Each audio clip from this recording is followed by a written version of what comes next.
Now I would like to introduce our amazing speakers for our panel session. Our panel comprises of three ladies, Sushila Nair, Dr. Diane Murphy, and Ruchi Shewaramani. Sushila Nair is the Vice President for Security Services at NTT Data. Sushila has served as a Chief Information Security Officer for 10 years at NTT Data and has over 25 years of experience in computing infrastructure, business and security, and experienced cybersecurity thought leader. She has worked in diverse areas across telecommunications, risk analysis, and credit card fraud, and served as a legal expert witness. Our next speaker with Sushila is Dr. Diane Murphy. She is a well-established technology educator, and she is currently a professor of information management and the director of the School of Technology and Innovation at Marymount University in Virginia. She joined Marymount 20 years ago after a long career beginning in chemical informatics in the pharmaceutical industry in Europe and the US. And the third panelist today is Ruchi. Ruchi is a cybersecurity executive with over 15 years of experience in IT security, identity and access management, governance, risk and compliance across healthcare, education, and finance verticals. She is an accomplished at building enterprise IT security and risk management programs. She is proud to have successfully led and cleared numerous federal security audits. As a reminder to all of our attendees, this conference is being recorded. Please use the Q&A tool if you have a question for the panelists. Now I would like to hand over to Sushila, Dr. Murphy, and Ruchi to share their insights with us. Judy Zhang will be moderating this panel session. Thank you so much, ladies.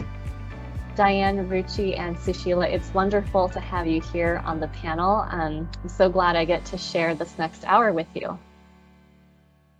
So we'll start off the conversation. Judy, likewise, looking forward to this.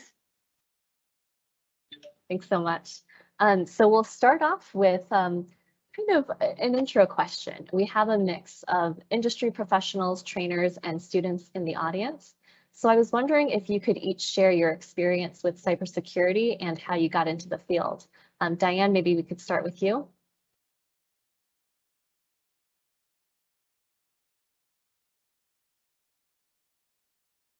I think we might have a little problem with your sound, Diane.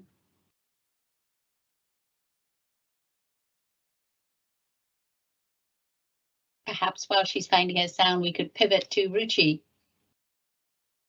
Sure, I can get started. And it's an interesting way how I got into cybersecurity. It was a combination of choice by elimination, and I did not want to settle for what was not interesting to do for the rest of my life on an everyday basis. I'm a bachelor's of engineer, and after that, I was like, should I go for an MBA or a master's in engineering again? Because I did not like coding very much. So I was like, okay, let's go for a master's and take different courses and find out what interests me. I did everything from usability to team management and leadership, software design, software testing. And then I took one course called Building Security In. It was all about secure software development lifecycle. And I was like, voila, I think I found what I want to do. And then I did we used to call it not thesis, but like I graduated from Seattle University. We had to do 3 quarters worth of like a unpaid internship with a company. And I did security internship, and that's what I've been doing ever since.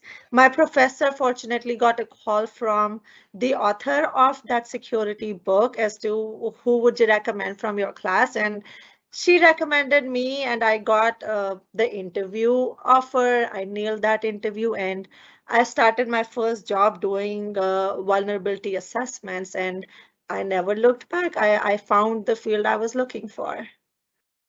That's wonderful. Sushila, how about you?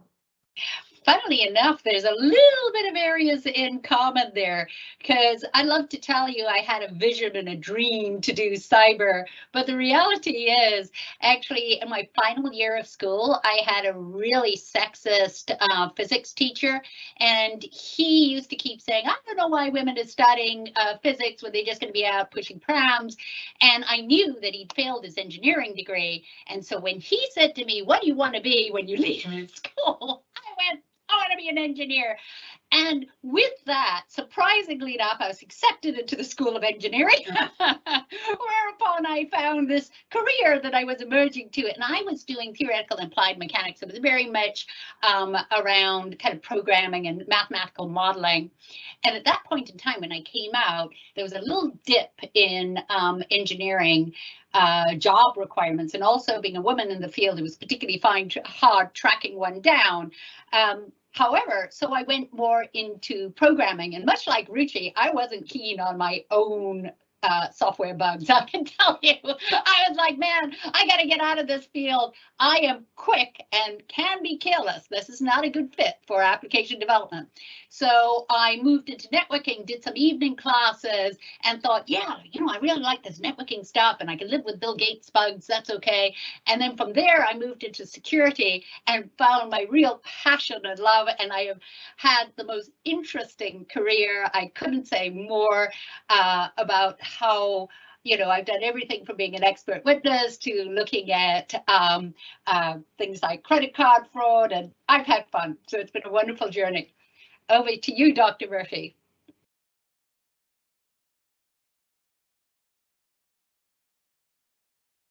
Dr. Murphy, it looks like you might be on mute. She's online. Yeah, Dr. Murphy, I can see you, but it looks like you're on mute. Can you try unmuting yourself?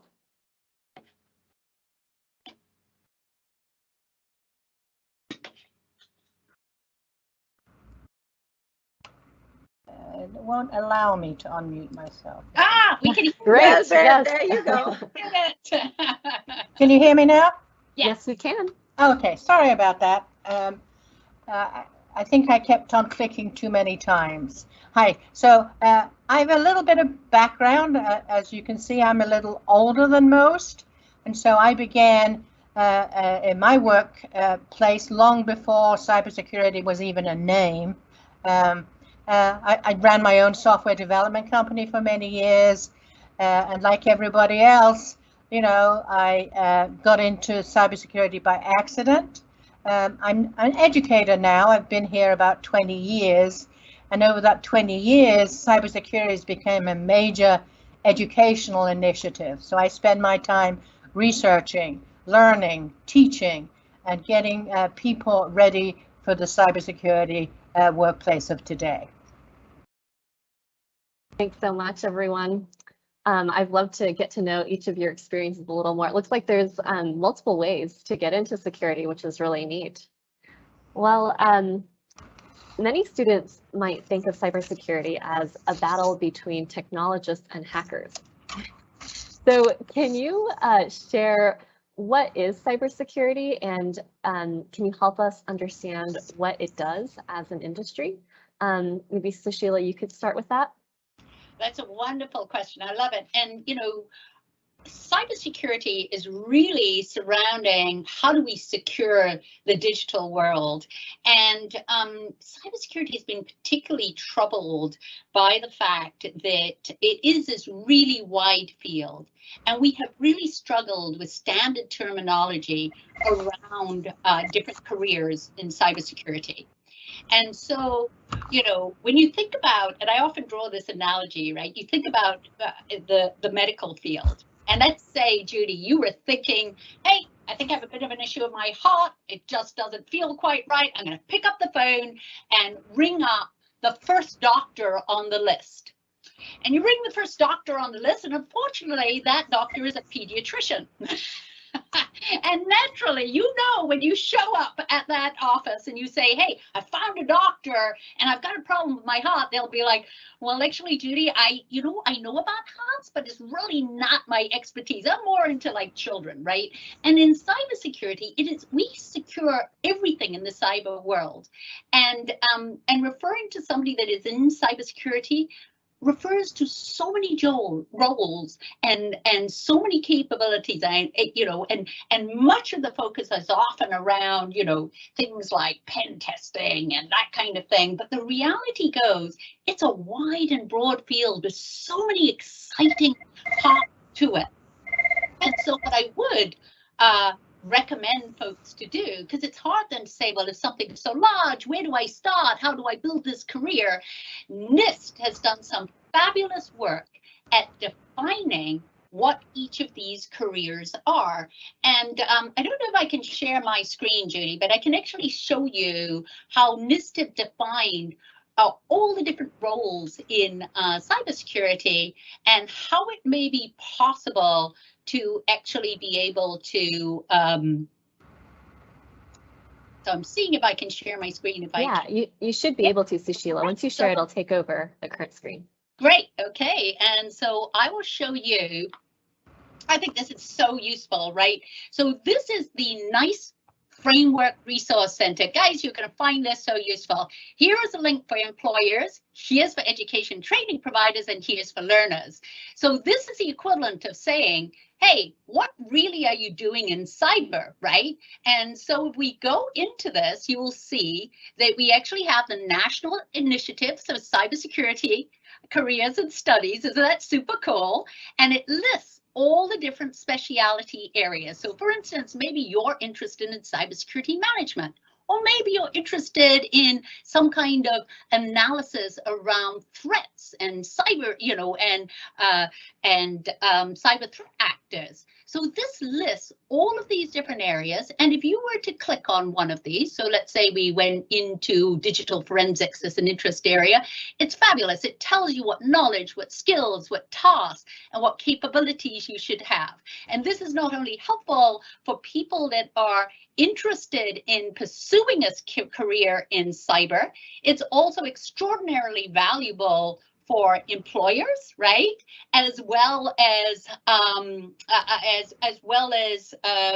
so employers, schools, and training institutes, right? So yeah, really I think that's a wonderful focus area and a wonderful tool for people to be able to use to define what kind of cyber person they want to be and know all the different roles that they can occupy, and also understand what skills they need to cultivate to be able to have those roles. So I hope that's useful. Sushila, that's a wonderful tool. Yeah. Wish that was available for every career. Yes, that'd be great. I agree. Ruchi, I was wondering if you could just talk briefly about what cybersecurity is, the defensive versus the offensive side. Absolutely. I think sharing that framework would be very helpful, Sushila, for people. But again, in case they get lost because there's plethora of information, and if they don't have any background, I'd like to add that it's not, cybersecurity is not the world of hackers and pen testing, because almost every student I have interviewed for internships, and I ask them, what do you want to be? Everybody says, I want to be a pen tester. It's not what is the end all of cybersecurity. And doing pen testing is actually one of the most, I would say, difficult thing in cybersecurity. There's a lot between the offensive side and there is the other side to cybersecurity, which is the defensive side. There are teams at every organization, public sector, private sector, that are not focused on vulnerability and threat analysis on the offensive side. They are doing the defensive work. They are fixing vulnerabilities. They are working with developers. They are writing security blueprints. They are building compliance and they're writing compliance documentation. So just wanted to add, it's not all offensive. There's a huge piece of cybersecurity which is defensive, and that does not require a lot of coding. Perfect. Thanks, Ruchi. I think that'll provide some opportunities for some of the audience who might be interested, but might be a little bit, maybe a little scared of being on the offensive side. Exactly.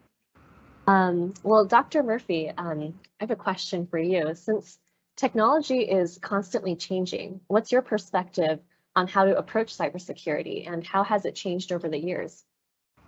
Thank you. It's an interesting question, right? We've all been around technology as it changes, but what's most important today, of course, is that all our technology is networked together.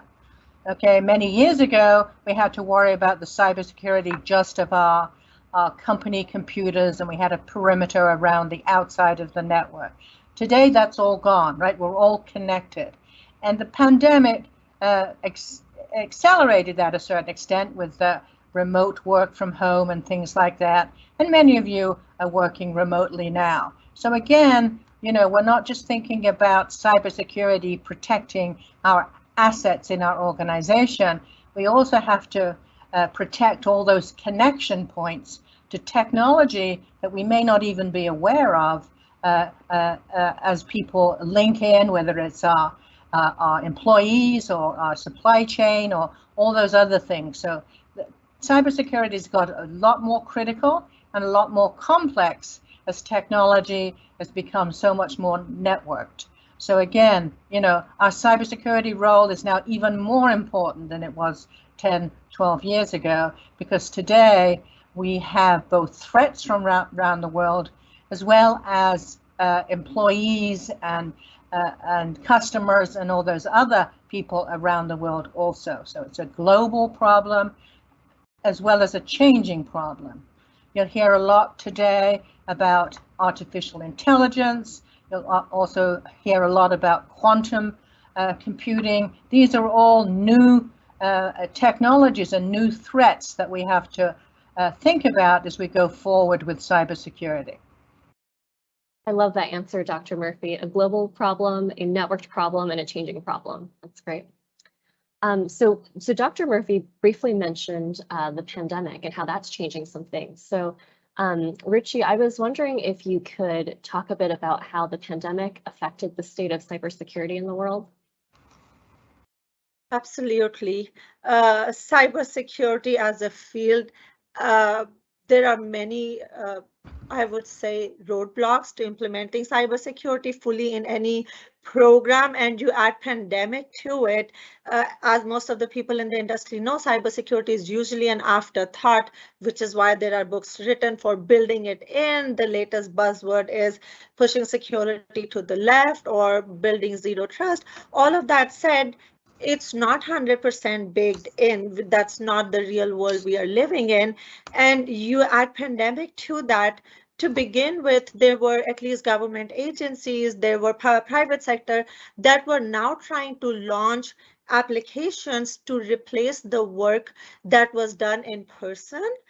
So there was a rush to go live with mobile apps or generally applications in a rush pace to give. And I can speak specifically as an example for the public sector agency that I was working for that was providing SNAP and TANF benefits to the District of Columbia back in the day. So now you go from an in-person, somebody collecting their benefits as a district resident, to the state of the pandemic where in person is suddenly closed, but you still have to serve the residents. What do? You rush to implement a mobile application, and that was just one example, but the whole industry ran to go live with mobile application and other applications. What happens when you are rushing to go live with something?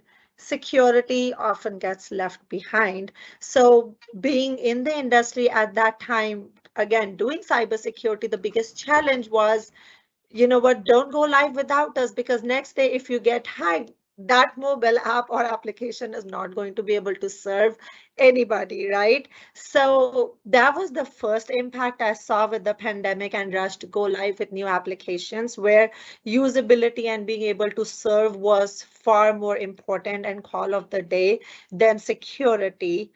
Two, communication and collaboration, I believe, has been a challenge across the IT industry, right? Again, you put that, you view that with the lenses of cybersecurity, where we are trying to go preach to the developers, or we are trying to tell people the bad news that nobody wants to hear, and you want us to share the bad news remotely, that just makes it worse. So that was another challenge of trying to incorporate security into the development, into the testing, into the overall life cycle remotely was a challenge.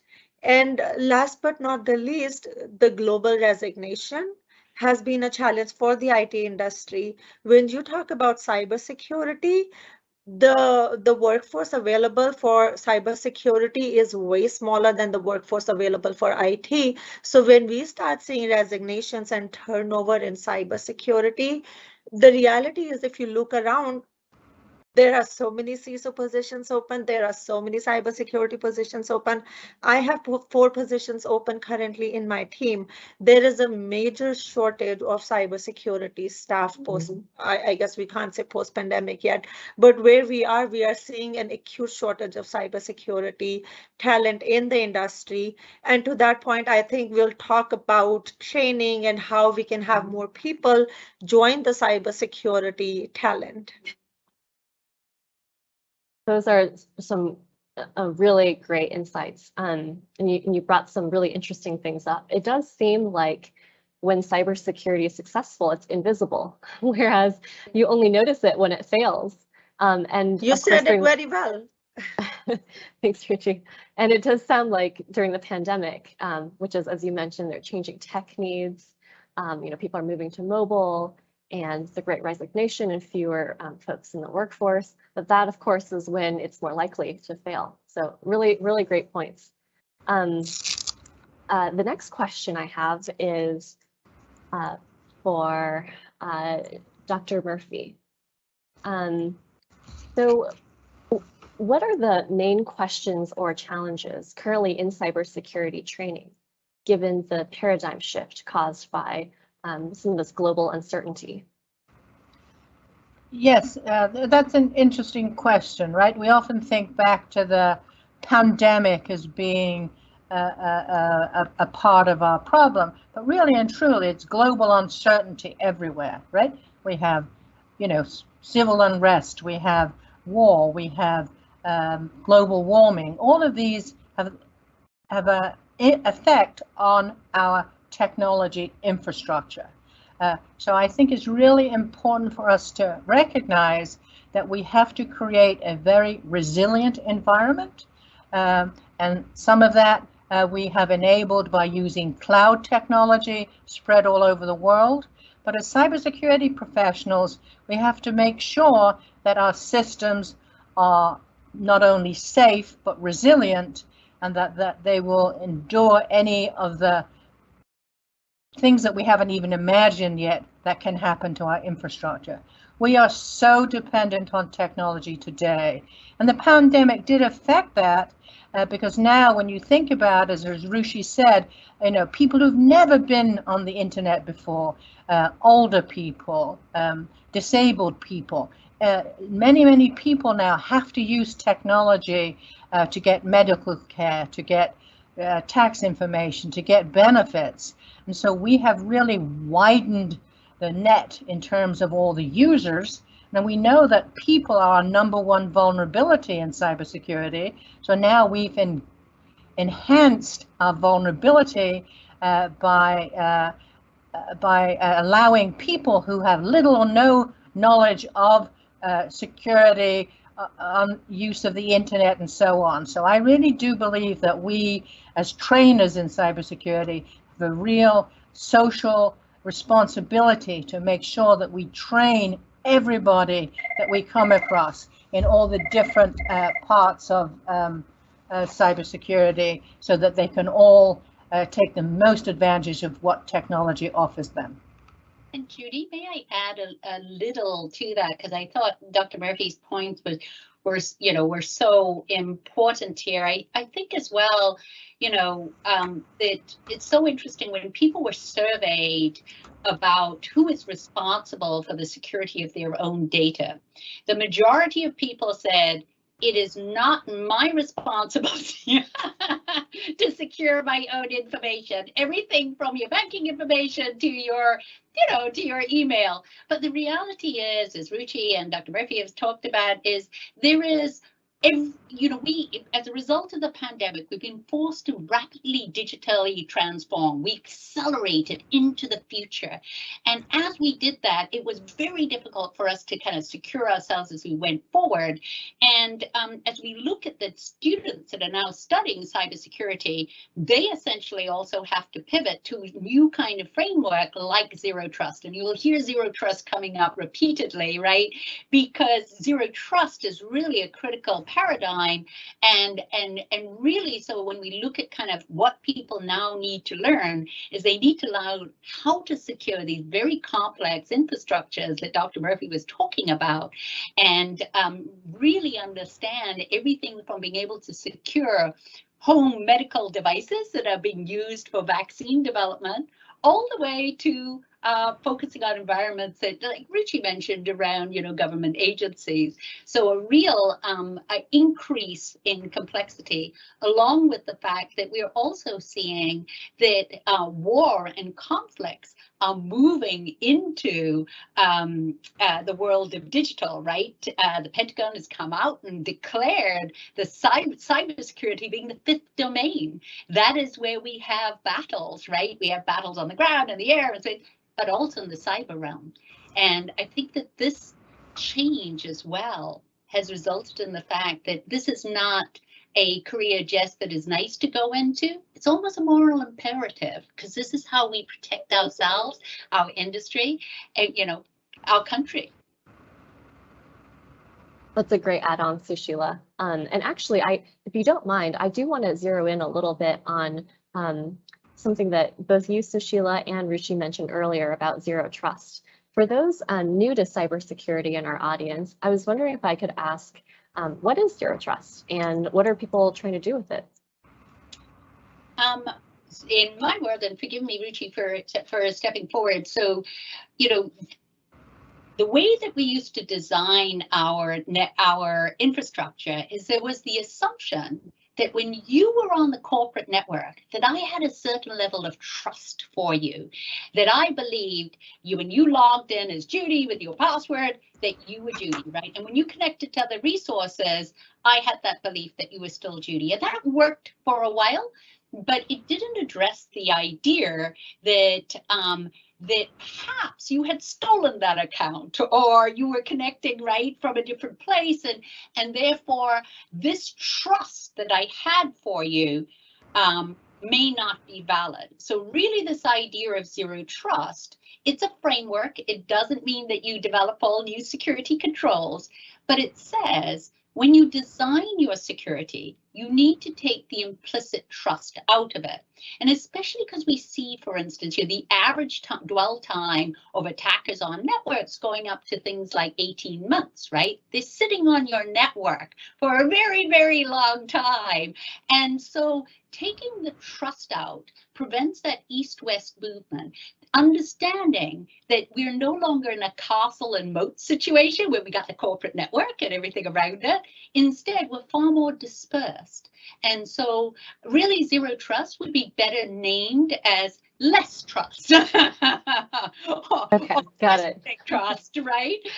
But rather than no trust at all. But over to you, Ruchi. I know as well you might have something to add to that. No, you explained it well. If I have to share that with the employees of my organization, I always say it's not that I don't trust you, but my job is to trust but verify. So I don't say we have no trust in you, we trust you, but we have to verify that. That's the modus of how cybersecurity works.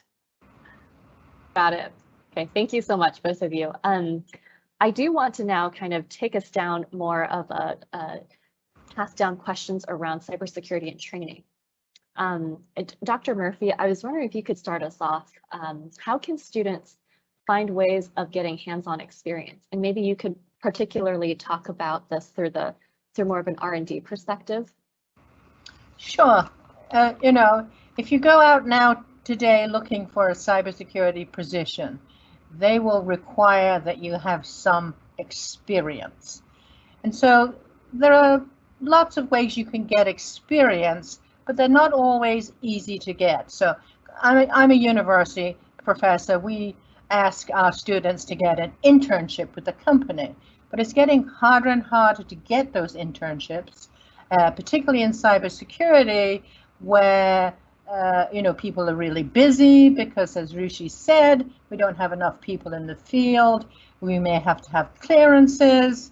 And so again, we're finding that the traditional internships are harder and harder to find, exaggerated by the fact that we now have more and more people trying to get into the field.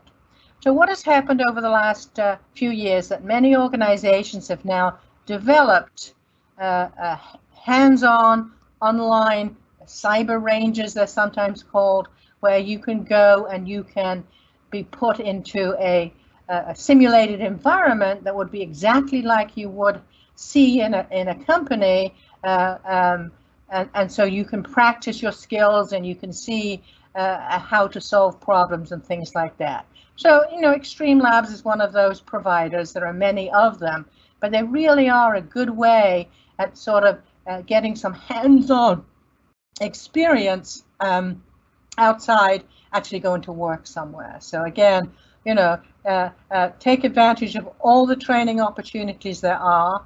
There are many, many opportunities. They're often very different, but at the end of the day, a potential employer is going to look for you to know how to solve a problem in a specific cybersecurity environment.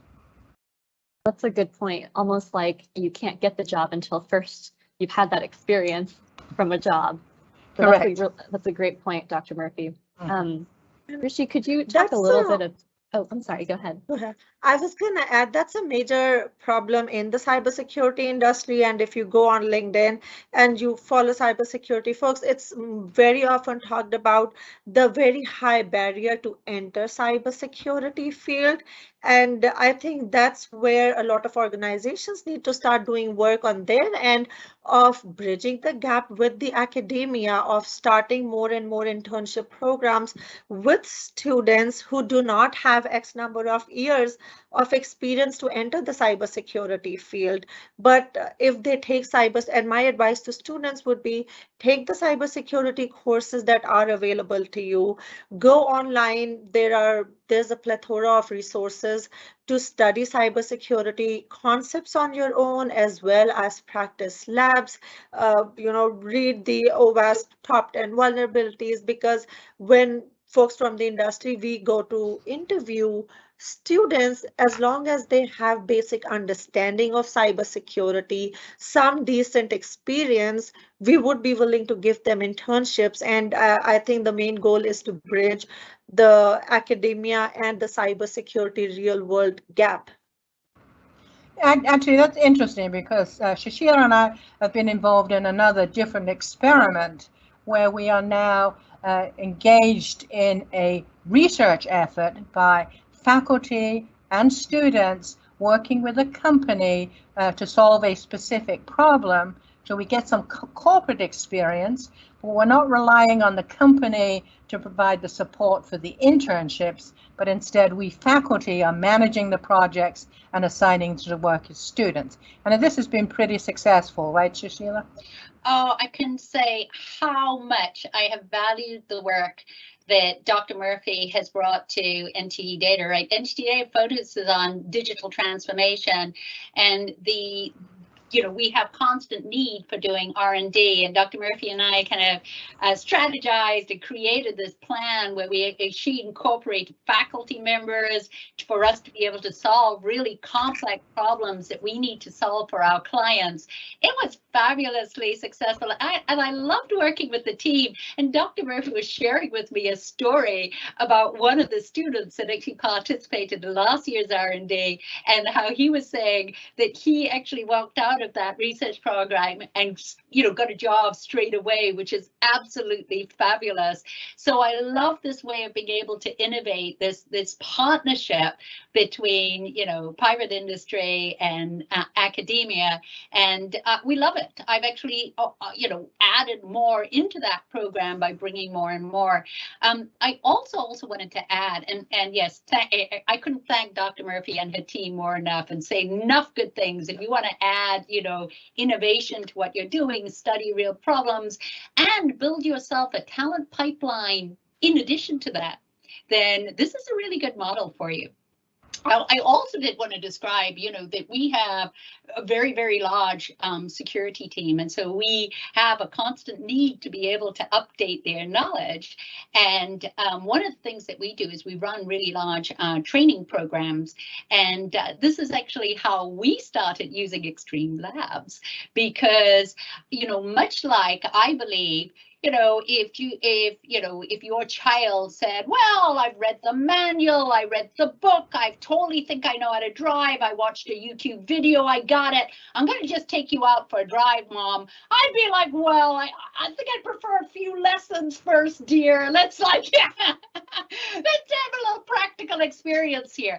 And what solutions like XtremeLabs did, which really was helpful for us, is it allowed people to get hands-on experience with cloud, absolutely invaluable. And so I really do believe all of these things, as Dr. Murphy said, combined together to really provide real experience to students, along with as well volunteering. I really believe as well volunteering for organizations like ISACR, IC Squared, they always have IT requirements, right? And they're powered by volunteers. You could go, me, I'll help with the security for blah, blah, and you get some hands-on experience, which you can also put forward. So yeah, just wanted to add that in there. Well, Sushila, what a wonderful shout out for XtremeLabs. Really appreciate that. All right. Well, my next question, you might have already started answering that, Sushila, yeah, which is, how can the private sector help with the chronic shortage in cybersecurity talent?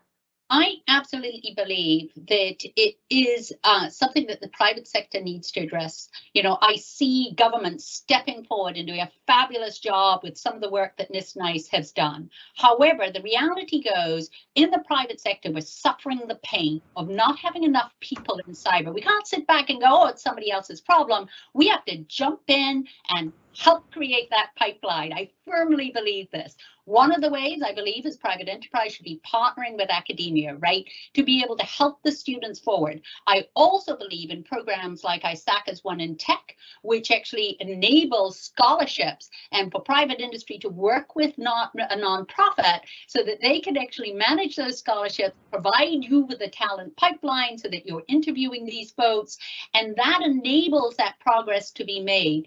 Today, going out and getting a degree and studying, is really expensive.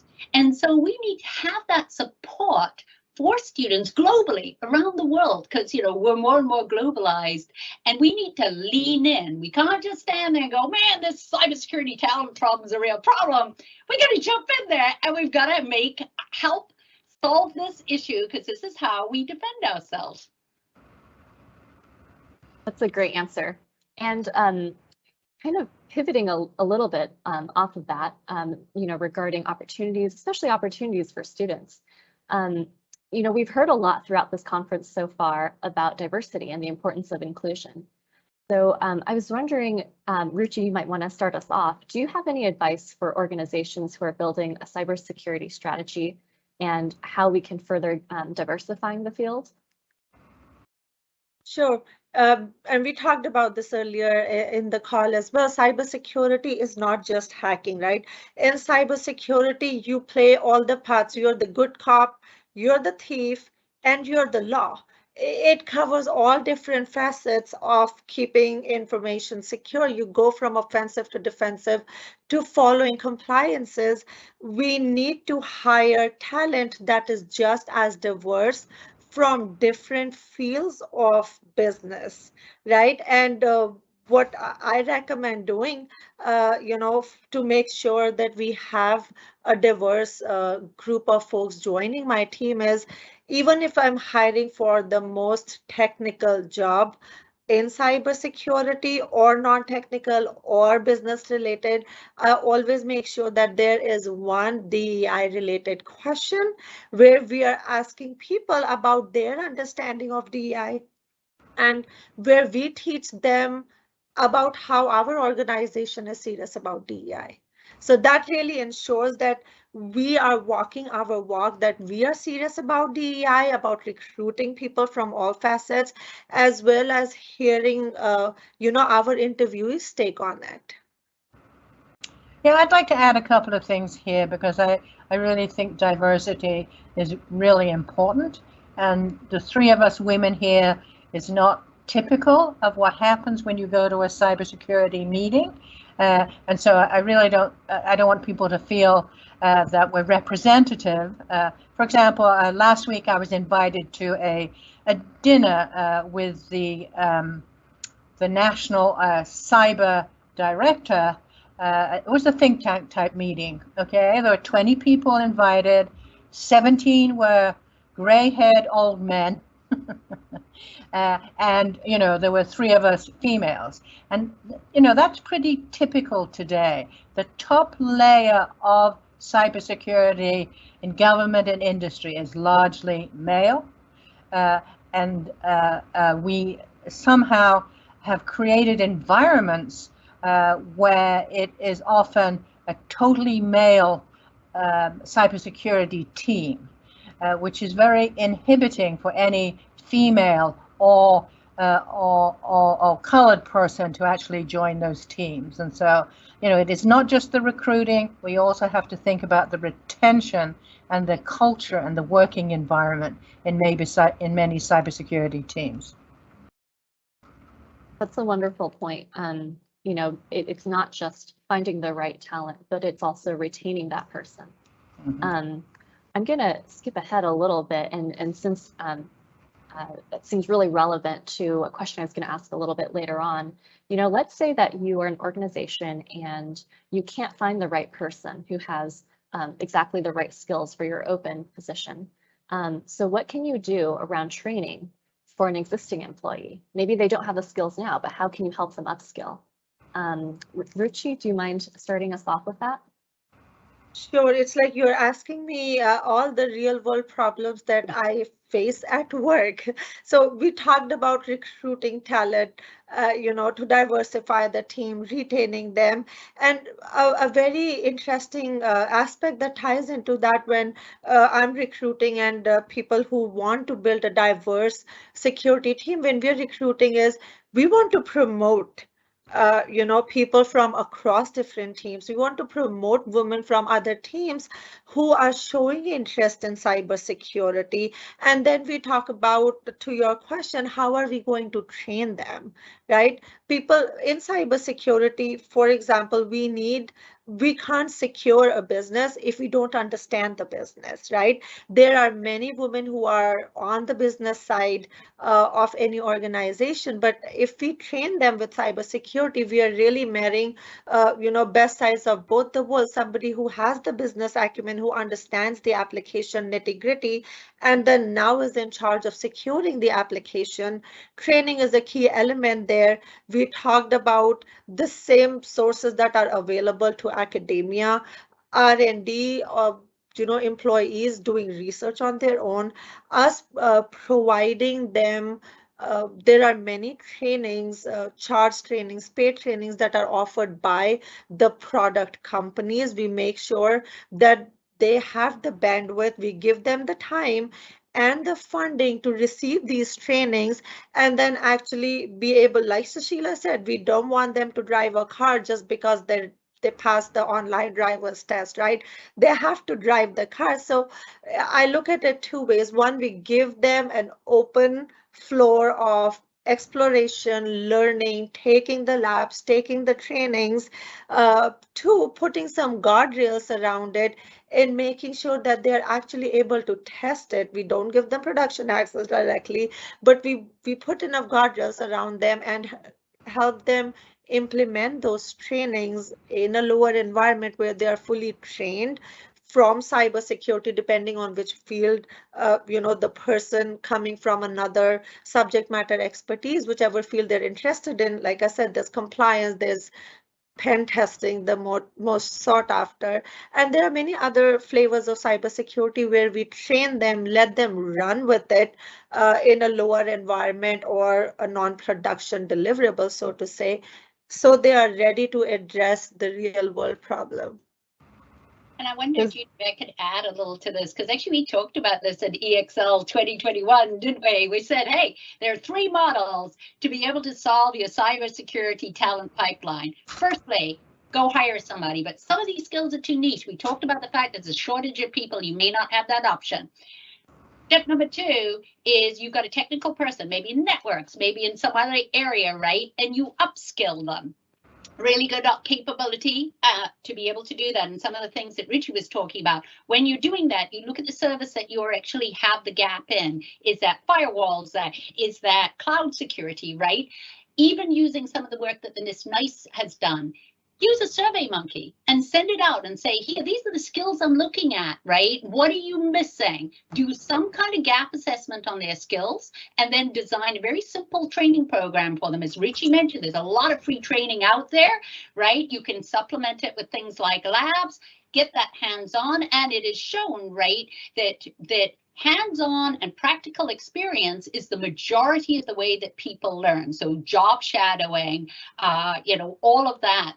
And then the third model, of course, is a build from scratch. Those are your university students straight out of university, but, unless they've been on an R&D project, in which case they've got some experience, but then you would take a slightly different approach with those and kind of build from scratch, taking them through and using shadowing more extensively. The other thing I wanted to point out is when you're choosing someone in your environment, you're going, hey, this is someone that's shown an interest in cyber and I'd like to come over. I wanted to point out that actually the top skill that folks actually complain about that is missing in cyber people and interview people that come for interviews is, interestingly enough, cyber skills, but it's soft skills. So 54%, according to the ISACA 2022 workforce report, 54% of people complained that those cyber people were lacking soft skills.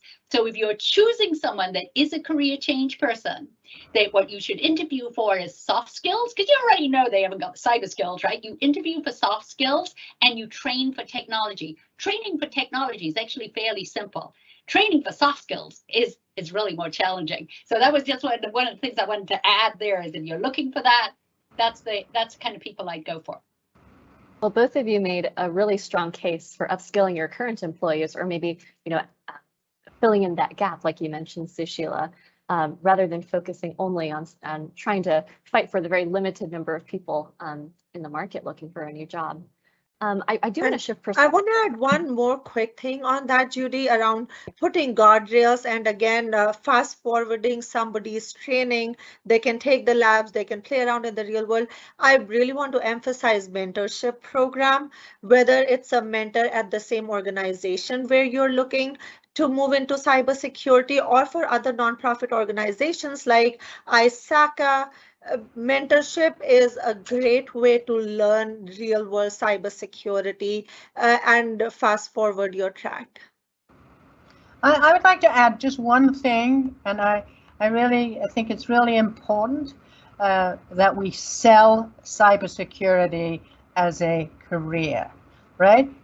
When I talk to people, they really have a very negative feel about cybersecurity. Oh, it's a lot of work. Oh, it's long hours and whatever. And somehow we have to create cybersecurity as really the place where you can solve problems, you can help people, you're doing service for the country. And I really think that that's sort of missing right now in a lot of the cybersecurity positioning that we have. Dr. Murphy, I hope you don't mind if I piggyback off of that a little bit. So talking about students maybe either being turned off a little bit by cybersecurity or maybe having the wrong impression of it, can you share maybe a challenging scenario that you had to train students to face in the cybersecurity industry? That's an interesting question, right?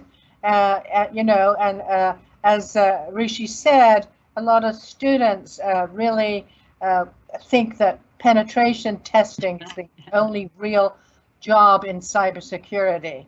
And so again, you know, it for me with students, it is a matter of widening their horizon, whether it's doing digital forensics or whether it's doing risk assessments or whatever. And so again, the challenge to me is to take the students that are coming in to study cybersecurity and make them much broader in their things that they can do or should do in cybersecurity.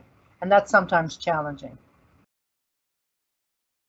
Thanks for that, Dr. Murphy. I just want to pivot a little bit and talk about this from a student's perspective. You know, what would you say to a student who is asking, how do I modernize my skills and what skills should I focus on? Sushila, would you be able to start with that? Yeah, so this is what actually the statistics say around, you know, what people are hiring for and where the real skill gaps are. Certainly, they call out for the 54% soft skills, right? So how do I build good leadership skills? How do I learn, you know, from a cybersecurity perspective, you're often, you know, you may be seen as a person that is slowing down the project. You know, you're constantly the diplomat, the negotiator for them to actually put in whatever security controls that you have. So that kind of negotiation, that kind of skill set is really, really well developed by joining the cybersecurity community. And there are three big organizations that I would recommend students join. Either ISACR, which Ruchi and I are obviously involved in. That's ISACA. The other organization is ISE Squared. They've got a good chapter program as well. I participate in that. And the Cloud Security Alliance has a great chapter organization. Now, you want to join those chapters because there are opportunities to practice leadership skills, right? And to be able to build out the capability to really negotiate. Because let me tell you, when you're asking all of volunteers to do something and you're not paying them, that really builds your skill set up, let me tell you. So I think from a soft skills perspective, that's a place to go. I recommend the people that work for me always join one of these associations, and I tell them, hey, you know, try and work out how you can build those soft skills out. The other area, and anybody that's organized a conference, as you know, Judy, that's hard work, right? So, you know, a lot of these chapters give you those capability to do those kind of volunteer work. The other top area, of course, it comes up time and time again, is reflected in the ISACA workforce study again, is cloud computing, followed by the third most largest gap in skills, which is actually security controls. So how you modernize your skills is everybody has to know something about cloud. It is the way it is. As Dr. Murphy said, you know, we've accelerated into the cloud. We're using the cloud because it enables us to connect from anywhere. But we really have, as is shown from the numerous breaches involving cloud, which invariably is because the cloud consumer did not understand their responsibilities. And so to modernize your skills, I highly recommend you learn all about cloud. And as Ruchi said, lots of free training out there on cloud. Get those hands-on by using labs, and you'll be definitely updated your skill set. I think one of the other big values of joining these organizations in your area is really networking. Okay, networking enables you to make contacts in the people that are looking for new talent. It enables you to demonstrate your talent. And at the end of the day, my experience with my students has shown that the going out and putting yourself out there, not just in person, but also on LinkedIn and places like that, you've got to make yourself known if you want to get out and get a good job. That's great advice. There's a question that came up about, I think, Ruchi, I believe it was you who mentioned resilient tech, and about how as we're widening the net and more people have access to technology, that people are, you know, even more so becoming the vulnerabilities. Would anybody like to address that a little bit? What do you mean by people are the vulnerabilities? What can we do to not make it that case? Not make people, sorry. Okay, I think it was my first comment that stated that, yes, if you look around at all the vulnerabilities that we have, and then the attack vectors that we have, ransomware, just take. How does ransomware occur? Because somebody is not looking at what their email is and where it's from. So again, we have to make people aware of their role in keeping security going, which is the real value in all the security awareness training, to make sure that people understand how easy it is for you to make a simple mistake and create a major problem. I think that's so true, Dr. Murphy. It's like,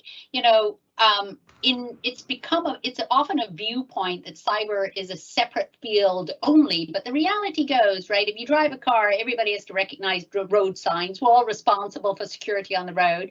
If you get on the internet, folks, you all need to know a little bit about security. That's just the way it goes, right? Otherwise, you'll lose control of your Facebook account, your Gmail account, your bank account, God forbid. So definitely, it is everybody's responsibility to be part of the solution around cyber. And it's certainly in everyone's interest to know a little bit. Yes. Yeah. Yes. Sorry, go ahead, Ruchi. To add to that, you can build zero trust. You can have the best in breed technology, put all the security controls in. Humans can still be the weakest link in your security chain. If social engineering gets one person in your organization, somebody can walk right into the organization and have access to stuff that they're not supposed to. So social engineering and people aspect of security is very, very important. That cannot be ignored. And like Sushila said, security is not the CISO's or the security team's responsibility. It's everybody's responsibility. That's really well said.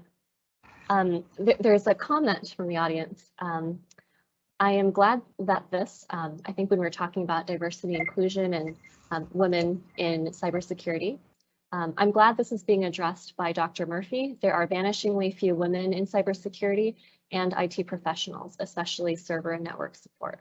So really appreciate you bringing that up, Dr. Murphy. Well, we have just a couple minutes left, so I'll ask each of you a final question. In summary, do you have any pieces of advice for people that want to enter the cybersecurity field? How would you encourage them to enter the field? I'd say it's a very exciting field, having drank the Kool-Aid of cybersecurity for 15 plus years now and still going. It's the most interesting field I thought was in IT, especially if you're not the one who wants to code all day or do testing all day. Cybersecurity has so many different facets and flavors that you can move around from one cybersecurity team to another, that you'll be spending at least the next 15 years completely enjoying the career choice you made and constantly learning every day. And there is a big shortage of cybersecurity staff right now. So if you are thinking of joining cybersecurity, now is the time. I think that whole aspect of being in a place where you're not doing the same thing every day, right? This whole idea that a new problem, a new circumstance comes up every day. You're learning every day. It's just a really exciting field to be in once you're in it. It is hard to get in it. You need some hands-on experience, you need some knowledge, but once you're in it, it's just an absolutely fascinating field to be in. Yes, I want to kind of echo that. In my mind, right, technology is doing such extraordinary things. We're going to have the first unassisted robotic operation, which is Craig's extraordinary, right? No surgeon required. We've got at the moment, I love virtual medical sessions, right? I don't have to drive an hour and a half to my doctor. Technology has reinvented the way that we book travel, the way that I can check into my hotel on my phone. Technology will solve the issue of how do we cure cancer? How do we enable a brilliant surgeon in England perhaps to operate on somebody in Sweden? The technology will achieve so much. The way that we're having this panel discussion today with people that may be all over the world, and it's seamless to you. So truly technology is bringing so many things to us. However, even as technology is our greatest strength, it is also our Achilles heel. The kidnapping of tomorrow will involve simply taking over your self-driving car and drive you to the kidnapper's house. The murder of tomorrow will take over your pacemaker with its two-way connection. And the war of tomorrow will take down our electrical grid, as it has done more than once in the Ukraine. Each one of us require to be a part of this solution. And so I showed Ruchi and Dr. Murphy this. I have my Wonder Woman cape, and I would say to anybody that is contemplating a career, as we said, you will never be bored. You are badly needed. We need to all join hands to defend really the world, the digital world that we have created. And without having those skills, we all face the risk of our world not being secure and being able to be collateral damage to digital criminals or cyber war. So that's my pace there, Judy. Get your cloak out and be a guardian of our digital world. I absolutely love that, and I could not have ended this panel in a better way myself. Dr. Murphy, Ruchi, Sushila, thank you so much for being here today. This was an unbelievable session, and I'm so grateful that all three of you made the time today. Thank you. Thank you so much. Thank you. Bye-bye. Thank you so Bye. much, ladies.